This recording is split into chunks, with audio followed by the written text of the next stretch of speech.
안녕하십니까, 레필입니다. 11월 13일 두산 에너빌리티 보도록 하겠습니다. 증시 보겠습니다. 코스피 0.24% 하락했고요. 코스닥은 1.89% 하락했습니다. 오늘도 코스피 코스닥은 모두 이제 하락을 했고요. 코스피는 2400선 겨우 유지를 했고 코스닥은 계속해서 800선 아래로 떨어지고 있습니다. 사실 해외 증시는 미국 증시 금요일에 강하게 좀 반등을 했었고요. 니케이 상에는 오히려 이제 하락을 크게 하지 않은 상황인데 국내 증시 코스피 코스닥이 좀 이제 하락을 했습니다. 특히 코스닥 쪽이 좀 많이 내리면서 진행이 되었습니다. 기간 투자자 위주로 코스닥에 대한 매도가 나왔고요. 1,100억 정도 코스닥에서 매도를 했습니다. 나머지 뭐 코스피 외국인 투자자, 기관 투자자 크게 매수 매도 없었고요. 코스닥도 외국인 투자자는 크게 매수 매도 없이 진행이 되었습니다. 일별 차트를 보면 코스피 지수 한번 이제 크게 반등을 하고 나서 꾸준히 지금 상승분을 반납을 하면서 내려가고 있습니다. 그래서 공매도 금지되었던 그런 상승분이 지금 대부분 반납이 된 상황이고요. 코스피가 2400선을 또 뚫고 아래로 내려간다면 추가적인 하락이 충분히 또 나올 수 있습니다. 그만큼 지금 전체적인 시장이 계속해서 불안하다라는 뜻이고요. 여기서 상승 추세로 전환을 하지는 못하고 있는 상황입니다. 최악의 이제 저점을 낮추는 상황은 늦췄지만 여기서 아직까지는 위로 턴어라운드를 했다라고 보기가 어렵기 때문에 섣불리 판단하기가 어렵습니다. 월봉도 지금 뭐 반등을 한 것처럼 보이지만 11월 말까지 좀 이제 봐야 될 것 같고요.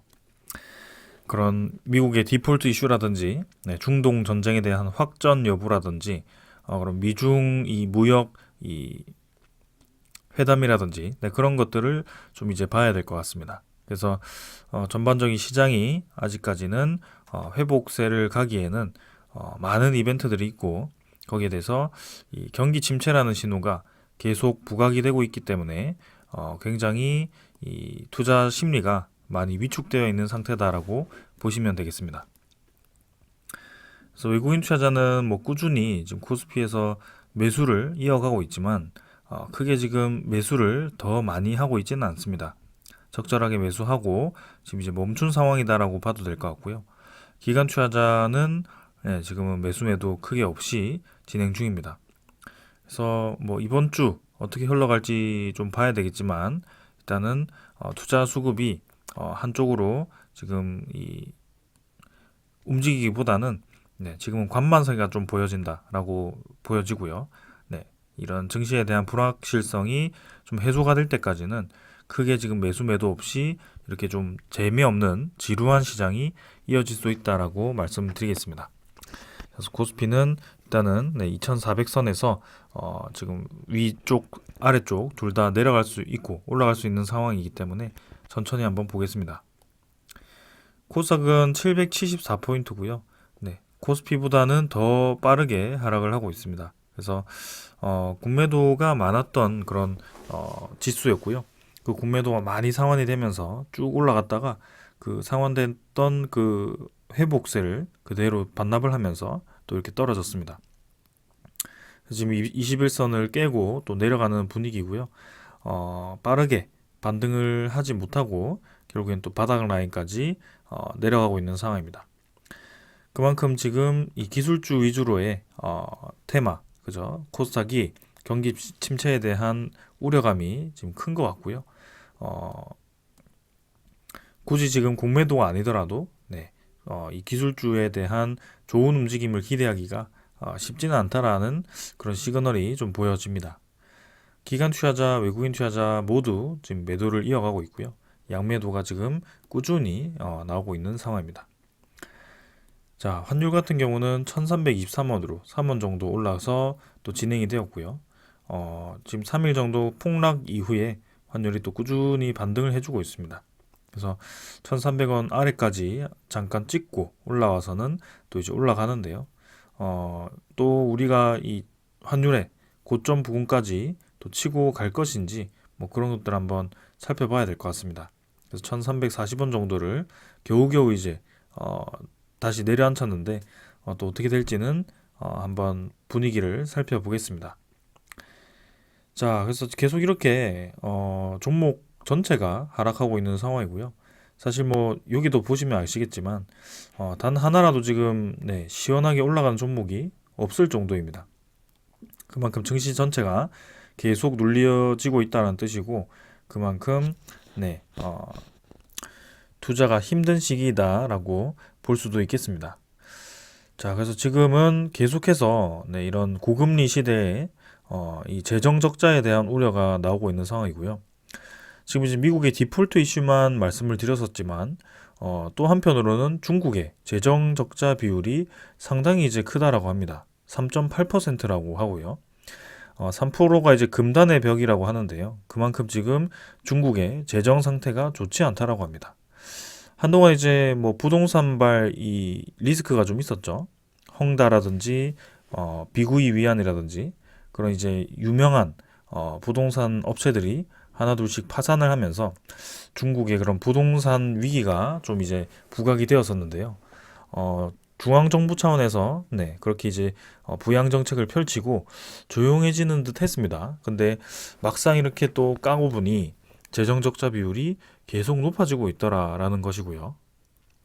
그리고 문제는 1조 위안의 규모의 국채 발행도 이례적이다. 그래서 미국도 지금 국채를 어마어마하게 찍고 있는 상황 속에 중국마저도 이렇게 국채를 어마어마하게 찍고 있다. 그리고 암묵적 상한 30조 엔대 뚫은 일본이죠. 4년 연속 40조 엔 초과 국채를 찍었다. 일본도 마찬가지 계속 국채를 찍어대고 있습니다. 그러면 이렇게 전 세계적으로 이 비중이 큰 국가들이 국채를 이렇게 찍어내는데 과연 누가 이 국채를 계속 사줄까요? 네. 그래서 정말 이제 이 글로벌 전체가 위기가 왔다라는 이 신호로도 볼 수가 있고요. 네. 이런 국채에 대한 이 매입자가 없다면 당연히 이제 재정이 부족할 거고, 네, 그런 국가들은 당연히 디폴트 우려에 네, 휩싸일 겁니다. 그래서 네, 지금은 여러 국가들이 굉장히 위험한 상황이다라는 모습이고요. 코로나 이후에 네, 저금리, 초저금리 시대에서 좀 무리하게 돈을 풀었던 것이 이렇게 좀 부작용으로 나타나는 것 같다라는 생각이 좀 듭니다. 그래서 그때의 경제의 여파가 지금 나타나는 것 같고요. 네, 이렇게 급속도로 냉각되었을 때는 당연히 이제 우리가 생각할 수 있는 것은 금리 인하입니다. 그래서 경기 침체를 막기 위한 수단 중에 하나가 거의 절대적이죠. 금리를 인하하면 되는데요. 파월 의장이 계속해서 나와가지고 네, 금리 인하를 당분간 할 일이 절대 없다.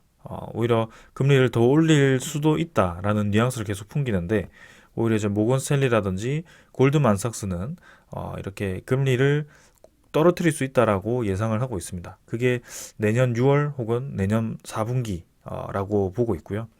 모건 스탠리가 내년 6월로 좀 보고 있습니다. 그래서 폭도 뭐 다양하게 지금 분석을 해놨는데요. 모건 스탠리는 0.3% 정도 아니죠. 3% 정도를 내린다라고 예상을 했고요. 그 다음에 이 골드만삭스는 1.75% 내린다고 예상을 했습니다. 그게 한순간에 내린다는 게 아니고 내년 6월부터 2년간 이렇게 내린다는 겁니다. 내년 6월부터 2년간 이렇게 내린다고 했을 때는 내년 6월에서 2년이면 2024년 6월입니다. 2026년 6월이죠. 그래서 2027년까지 적어도 금리가 2%, 3% 밑으로 내려가기가 쉽지 않다라는 뜻이죠. 네. 그렇기 때문에 지금은 이 부채에 대한 이자가 상당히 부담스러워질 수밖에 없는 시기가 점점 다가오고 있다라는 뜻입니다. 그래서 경기 침체라는 것이 이제는 기정사실화되고 있고 여기에 대해서 시장이 어떻게 대응을 하는지 금리를 언제 하락을 하는지 그때가 우리가 볼 수 있을 것 같습니다. 이 시장에 대한 이 반전이죠. 네. 그래서 조금 시간이 더 필요해 보이고요. 지금은 경기 침체에 대한 시그널이 점점 가속화되고 있는 상황이기 때문에 좀 차분하게 네, 봐야 될 것 같습니다. 깜짝 이벤트라고 한다면 뭐 당연히 미중 이 무역 합의라든지 네, 혹은 뭐 중동 전쟁이 끝난다라든지 러시아 우크라이나 전쟁이 끝난다라든지 뭐 그런 좀 좋은 이벤트가 있어야 되는데요. 지금은 그렇지 못하기 때문에 시장 상황이 계속 꼬여가고 있습니다. 미국 증시 또 이제 뭐 약 하락을 하고 있고요. 유럽 증시는 좀 반등을 하고 있지만 사실 뭐 큰 의미 없이 반등 중입니다. 그래서 이렇게 올랐던 것도 금방 떨어질 수 있기 때문에 지금 뭐 요 정도로는 부족하고요. 원자재 가격은 뭐 국제유가 77달러로 지금 70달러 수준을 계속 유지하고 있습니다. 천연가스는 오늘 5% 정도 상승해서 3.19달러 진행 중인데요. 일단은 천연가스도 3달러에서는 계속 유지를 하고 있습니다. 그래서 원자재 가격이 안정화가 되는지 좀 봐야 되는데 뭐 아직까지는 크게 지금은 변동은 없고 전체적으로 이전보다는 좀 떨어진 상황이긴 합니다. 그러나 이것도 계속 한번 주시를 해보겠습니다. 미국 채권 금리는 4.6%대로 다시 좀 반등을 했고요. 좀 떨어지는 듯 하면서도 쉽사리 확 떨어지지 않습니다. 그래서 미국의 국채 발행에 대해서 계속 경계를 하고 있고 아까도 말씀드렸다시피 지금은 미국만 국채 발행을 하는 것이 아니라 중국, 일본 뭐 모든 국가들이 다 국채 발행을 하고 있는 상황입니다. 그만큼 재정이 부족한 상황이고 그 국채를 이제 많은 국채를 풀었을 때 누가 그 국채를 살 거냐. 그리고 이렇게 고금리가 계속 유지되었을 때 누가 그 이자를 갚을 것이냐. 이게 이제 이 시장의 의문점이고요. 거기에서부터 이미 경기 침체가 시작된다라고 볼 수 있겠죠. 돈이 막힌다라는 소리입니다. 그래서 주식 시장이 지금 이렇게 좀 전체적으로 계속 빠지고 있는 상황이고 그러면 이제 우리가 언제까지 이 시장을 좀 기다려야 되느냐. 사실은 정답은 없지만 분명히 이 시장이 빨리 악화가 될수록 정부에 대한 대응은 빠르게 나올 거기 때문에 확실히 좀 이왕 문제가 터질 거면 빠르게 터지는 것도 나쁘지 않다라고 생각을 합니다. 그래서 일단은 지금처럼 계속 시장 한번 분위기 살펴보면서 계속 대응을 해보겠습니다. 자, 그래서 오늘 이 정도로 시장 분석 마치고요. 종목으로 넘어가도록 하겠습니다. 두산 에너빌리티 보겠습니다. 120원 하락해서 0.87% 하락했고요. 13,720원으로 마무리되었습니다. 자, 두산 에너빌리티 오늘도 좀 하락을 했습니다. 코스피 시장과 함께 분위기가 좋지 않았고요. 계속해서 뭐 증시 전체가 빠지다 보니까 코스피를 밀어내고 두산 에너빌리티가 혼자 좀 올라갈 수 없는 그런 상황인 것 같습니다.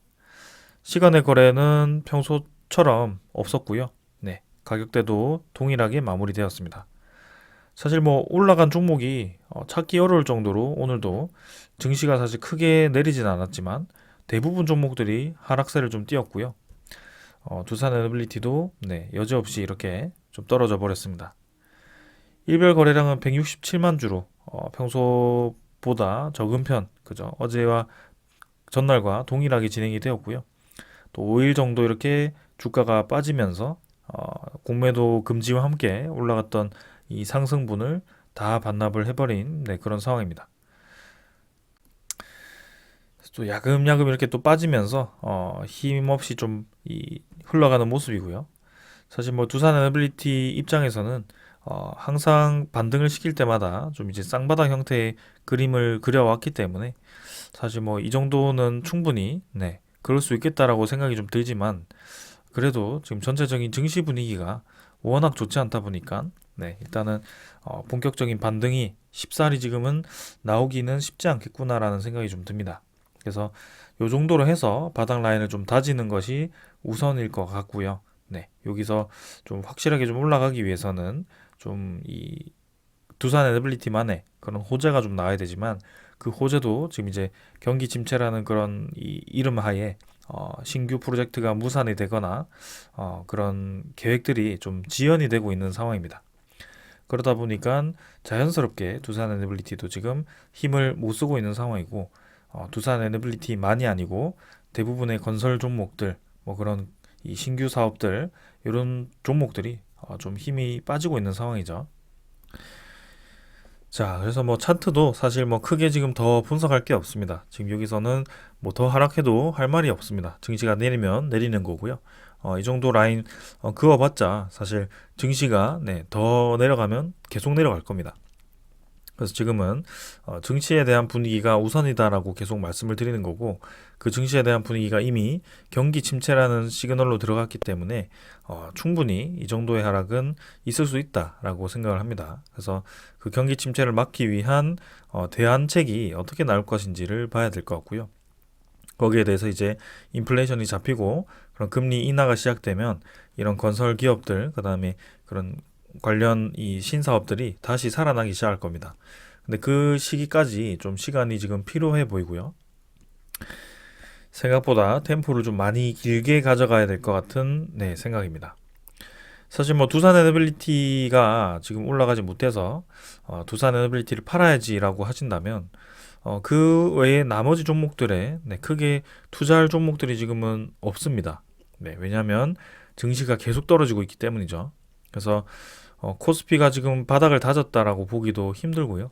여기서 2100을 갈 수도 있고 2000을 깰 수도 있고 지금은 알 수가 없는 상황입니다. 그래서 항상 최악은 있었고요. 그 최악 이후에 반등은 빨리 진행이 되었기 때문에 지금은 조금 이제 경계를 해야 할 필요는 있겠지만 굳이 지금 와서 이 투자를 멈추고 완전히 빠져나간다는 것은 좀 아쉽죠. 그래서 조금 더 템포를 길게 두면서 지켜보도록 하고요. 계속해서 이 상황을 좀 면밀히 봐야 될 것 같습니다. 바로 이제 투자 수급을 보면 오늘도 기관 투자자 위주로 좀 많은 매도가 나왔습니다. 35만 9천 주 매도 나왔고요. 금융 투자 10만 주, 보험 13,000주, 투신 7만 4천 주, 그 다음에 연기금 투자자가 15만 9천 주 매도를 했습니다. 그래서 기관 투자자 위주로 또 오늘 매도를 진행했고요. 연기금 투자자는 지금 꾸준히 두산 에너빌리티를 좀 빼고 있네요. 그래서 누적 집계로는 아직까지는 매수지만 그래도 계속해서 좀 팔고 있다는 것은 좀 아쉽습니다. 뭐 이렇게 계속 말만 하면 좀 와닿지 않으시기 때문에 누적 집계를 한번 바로 보겠습니다. 연기금 투자자가 뭐 최근에 매도를 시작해서 두산 에너빌리티를 뭐 완전히 뭐 버린 것처럼 말씀하신 분들이 있어서 제가 확실하게 좀 보여드리겠습니다. 올해 1월 1일부터 해서 이 누적 집계를 보시면 기관 투자자, 외국인 투자자 둘 다 900만 주, 800만 주 매수입니다.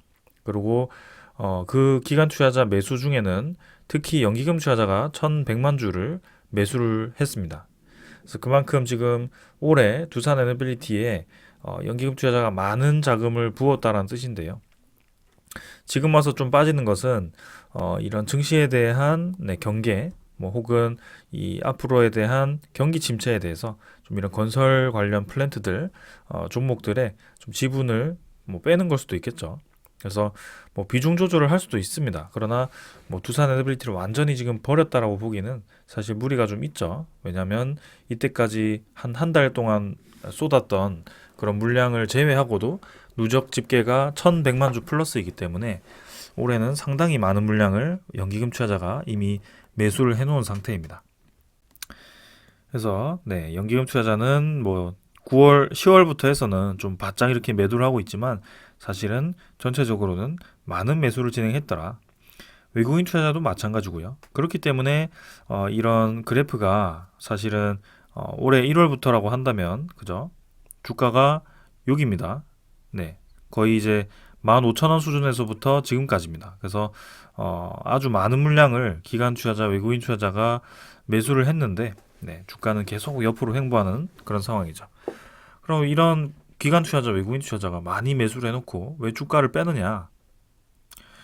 투자가 그렇게 진행되지 않거든요. 그래서 증시가 좋지 않을 때는 일부 지분을 팔아서 현금화를 해놓거나 뭐 그렇게 되고 증시가 좋을 때는 또 올라가고 뭐 그런 상황이기 때문에 그렇게 볼 수 있겠지만 지금은 사실 올해 1월부터 지금까지 증시 분위기가 좋았던 적이 단 한 번도 없었기 때문에 그죠? 뭐 좋았다라고 해봤자 한 2,600까지 잠깐 올라갔던 그 부분이었는데요. 그때도 두산 에너빌리티가 한 뭐 2만 원 가까이 올라갔었죠. 그래서 그런 상황이었기 때문에 지금은 두산 에너빌리티 종목 하나만을 보기에는 상당히 지금 분위기가 좋지는 않다라는 뜻입니다.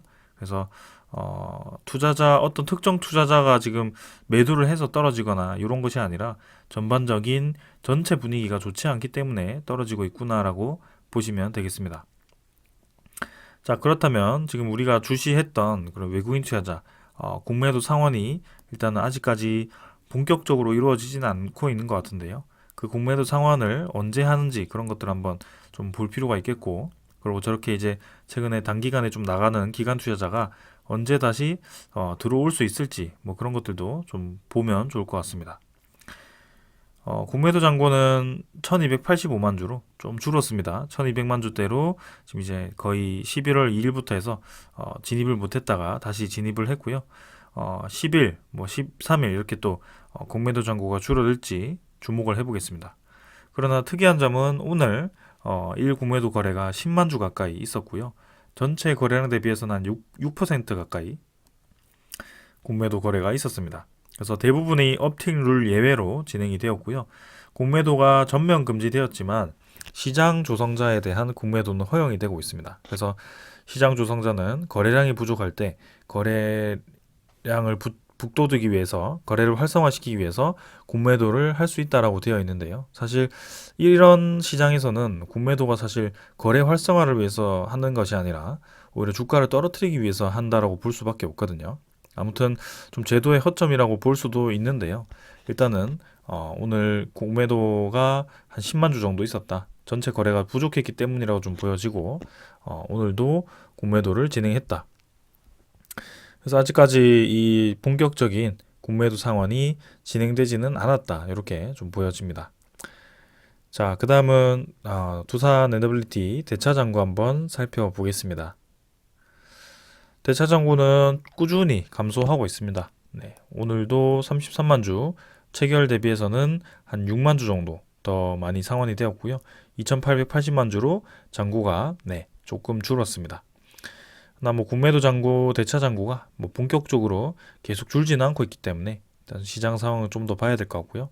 아무래도 뭐 계속 말씀드리는 것이 장 분위기가 좋지 않은데 굳이 공격적으로 공매도를 상환할 필요는 없는 것이죠. 그래서 굳이 상환을 하자면 MSCI 리밸런싱과 같은 그런 지분이 대폭으로 좀 변경되는 그런 시점을 이용해서 상환하지 않을까, 뭐 그런 생각도 좀 해봅니다. 자, 일단은 이 대차 잔고도 계속해서 주시를 해보겠습니다. 외국인 투자자는 전날에 이어서 오늘도 매수로 진행이 되었고요. 조금씩이라도 계속 매수를 이어갑니다. 12.91%까지 지분을 좀 높인 상황이고, 기관 투자자는 계속 빠져나가지만 외국인 투자자는 오히려 조금씩 매수를 이어가고 있습니다. 공매도가 본격적으로 상환이 되지 않음에도 불구하고 이렇게 외국인 투자자에 대한 매수세가 좀 붙어주는데요. 일단은 뭐 옵션 만기 지나고 지금 이제 MSCI 리밸런싱이 다가오고 있기 때문에 거기에 맞춰서 지금 이렇게 매수를 이어갈 수도 있기 때문에 조금 지켜보겠습니다. 11월 말까지는. 그래서 외국인 투자자 한번 움직임 계속 주목해 보겠습니다. 자, 기술적인 부분은 뭐 이 정도로 다 말씀을 드렸고요. 뭐 특이하게 차트를 보거나 이럴 게 없습니다. 일단은 증시가 올라야 올라가기 때문에 전체적인 분위기가 개선되는 게 우선이고, 지금은 적절하게 그냥 유지하고 있다라고 보시면 되겠습니다. 자, 그러면 우리가 이런 시장이 끝날 때까지 두산 에너빌리티를 붙잡고 있어야 되는데요. 그 두산 에너빌리티가 성장을 해야 되지, 이제 회사가 성장성을 잃는다면 사실 우리가 더 이상 투자할 이유가 없죠. 그래서 그런 성장성에 대해서 일단 계속해서 주목을 해보겠습니다. 자, 이제 원래 하던 대로 한번 이 소식들 가져와 봤고요. 하나씩 말씀드리겠습니다.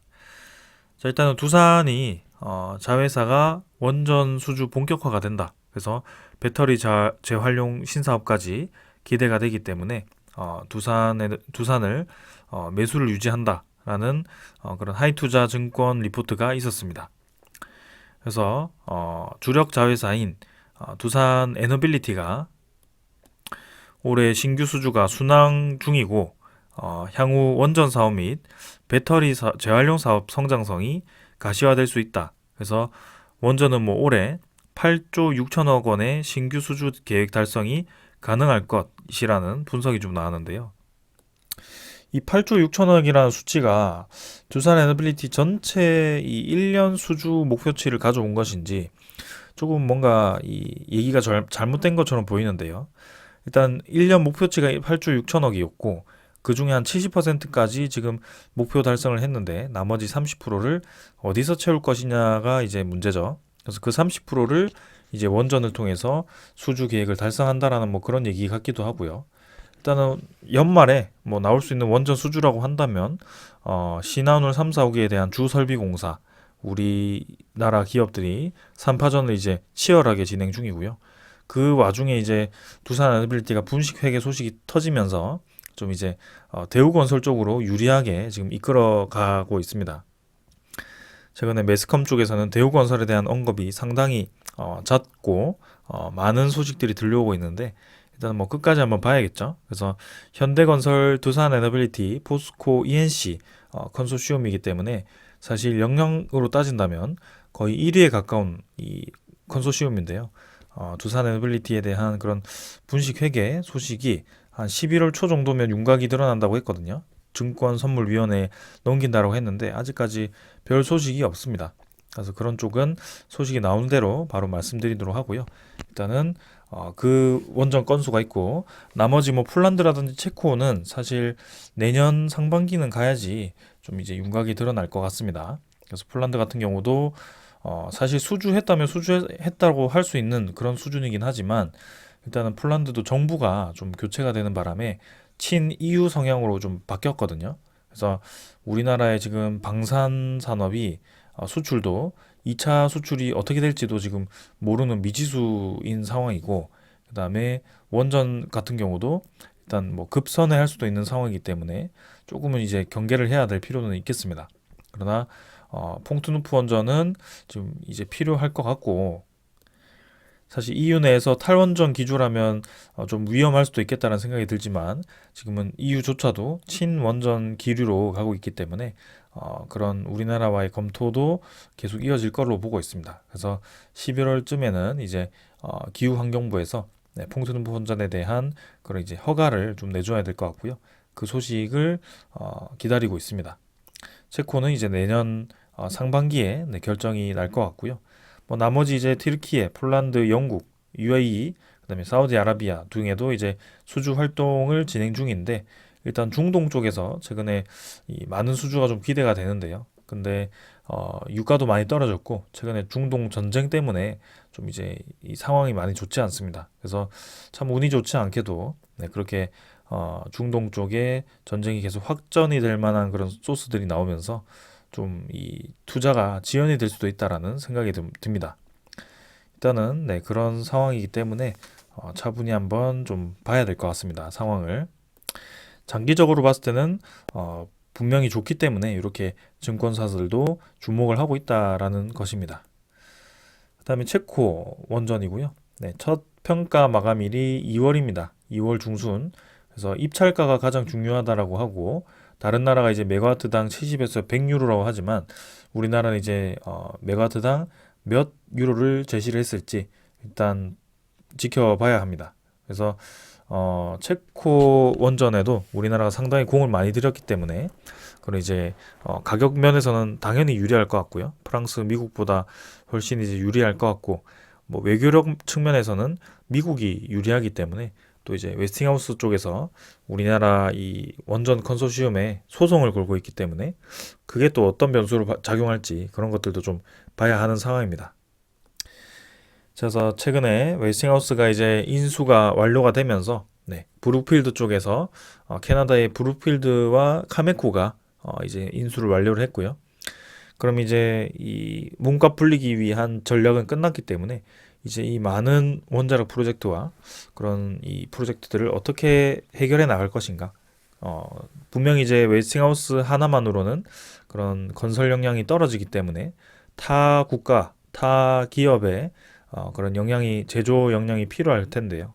그 중에 이제 두산 에너빌리티가 최근에 마지막까지 보글 3, 4호기에 대한 원자로를 제공을 했었기 때문에 이번에도 그 웨스팅하우스와 손을 잡을지 그런 것들도 좀 주목해 볼 만한 사항입니다. 자, 그래서 이제 마냥 서로 견제를 하기보다는 좀 이제 협의를 했으면 하는 바람인데요. 네, 일단 그 시기까지 기다려 보겠습니다. 체코 입찰까지는 좀 웨스팅하우스가 강경 대응을 할 수도 있기 때문에 네, 지켜보겠습니다. 자, 그 다음은 박몽규 우리나라 산업부 장관이 이렇게 무탄소 에너지 동맹이라고 해서 한미 청정 에너지 컨퍼런스 개최를 했고요. 미국과 이제 동조를 좀 얻기 위해서 이렇게 탄소 포집 기술 활용이라든지 수소 기술 개발이라든지 뭐 그런 첨단 배터리 등 이제 정보 교류를 좀 하고 있다라고 합니다. 자, CCUS라든지 수소 기술이라든지 뭐 그런 첨단 배터리, 폐배터리 에너지 리사이클링이라든지 이런 걸 다 두산 에너빌리티가 또 수행을 할 수 있거든요. 그래서 지금 이제 자회사를 하나씩 설립하면서 계속 세력을 확장해 나가고 있는데 일단은 리사이클링 솔루션은 사실 매출을 발생시키기 위해서는 시간이 좀 많이 필요합니다. 2027년 정도는 돼야 될 것 같고요. 그때까지 일단 성장성은 부각은 받겠지만 실제로 두산 에너빌리티의 수익성을 가져다 주기까지는 한 4년 정도 시간이 필요해 보인다. 이렇게 좀 말씀을 드리겠습니다. 그러나 이제 우리나라도 점점 이렇게 이 CFE 100이죠. CF 100이죠. 네, 그러니까 이런 카본 프리에 대한 동조를 좀 얻어가지고 효율적인 좀 그런 이 에너지 정책을 이어갔으면 하는 바람입니다.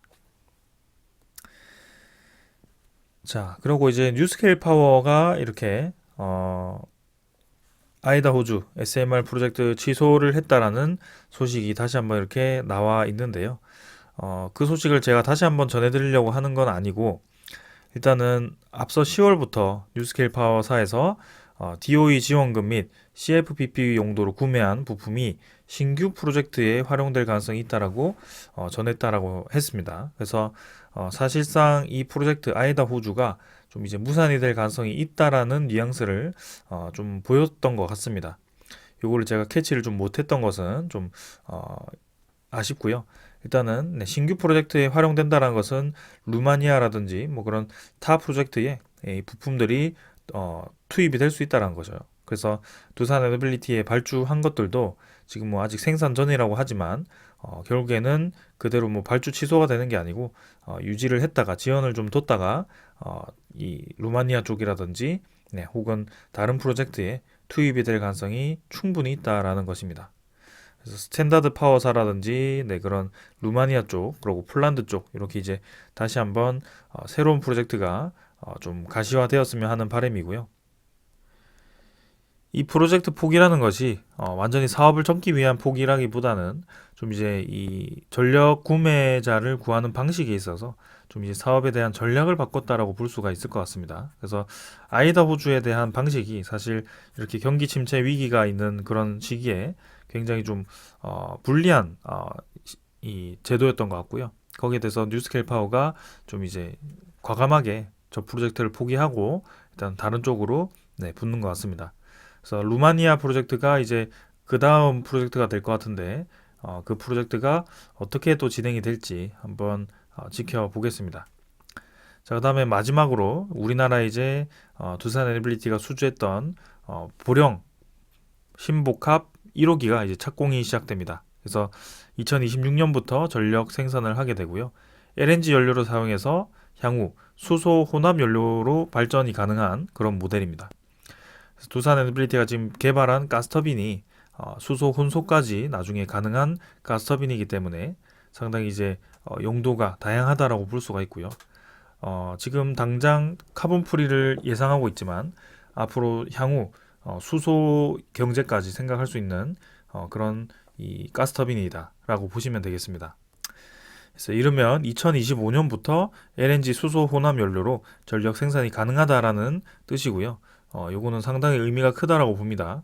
그래서 우리나라 전체에 이제 석탄 에너지라든지 그런 노후화된 발전소를 이렇게 LNG 발전소로 교체하는 과정에 있어서 두산 에너빌리티가 많은 수주를 할 수 있을 거라고 보고 있고요.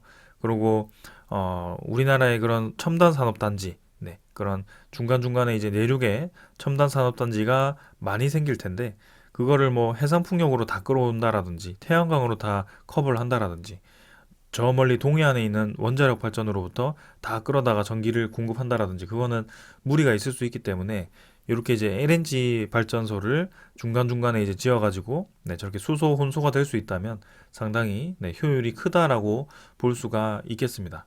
그래서 그런 쪽에서 또 이제 두산 에너빌리티가 국내 가스터빈 시장 그리고 이런 이 EPC 시장을 또 한번 차지를 할 수 있을 것 같고요. 요건 이제 사우디 LNG 발전소도 지금 두산 에너빌리티가 야심차게 준비를 하고 있기 때문에 또 대기를 하고 있는 상황입니다. 그 우즈베키스탄 쪽도 그렇고요. 그리고 카자흐스탄도 그렇고요. 중앙아시아 쪽에도 이 화력 발전, 복합 화력 발전이라든지 네, 그런 쪽에 좀 이제 발을 넓히고 있는 상황이죠. 그래서 두산 에너빌리티 미래를 본다면 정말 좋은 기업이고 네, 주가가 당연히 올라가야 하는 기업인데요. 이 시장 상황이 워낙 좋지 않다 보니까 이렇게 지지부진한 모습입니다. 그래서 조금 시간을 두자라고 말씀을 드리지만 지금 시장이 개선될 여지가 사실 크게 보이지 않습니다. 냉정하게 말씀드리면 시장이 지금 반등할 여지가 크게 없어 보인다라고 생각하고요. 네, 향후 6개월 정도는 있어야 좀 시장에 대한 윤곽이 잡히고 네, 그런 정책이 바뀌고 그리고 이 금리에 대한 인하 시기가 올 것 같습니다. 그래서 그 정도는 좀 버틸 자신이 있다면 쭉 가보시고 만약에 정말 안 되겠다 싶으면 그냥 아예 털어버리고 지금은 주식시장을 떠나야 할 때라고 좀 말씀을 드리고 싶습니다. 자, 그래서 오늘 요 정도로 하고 마무리하고요. 저는 끝까지 가볼 생각입니다. 그래서 내년까지도 꽉 채울 예정이고, 네, 일단 수익 볼 때까지 계속 진행하겠습니다. 자, 오늘 여기까지 하고 마무리하겠습니다. 감사합니다.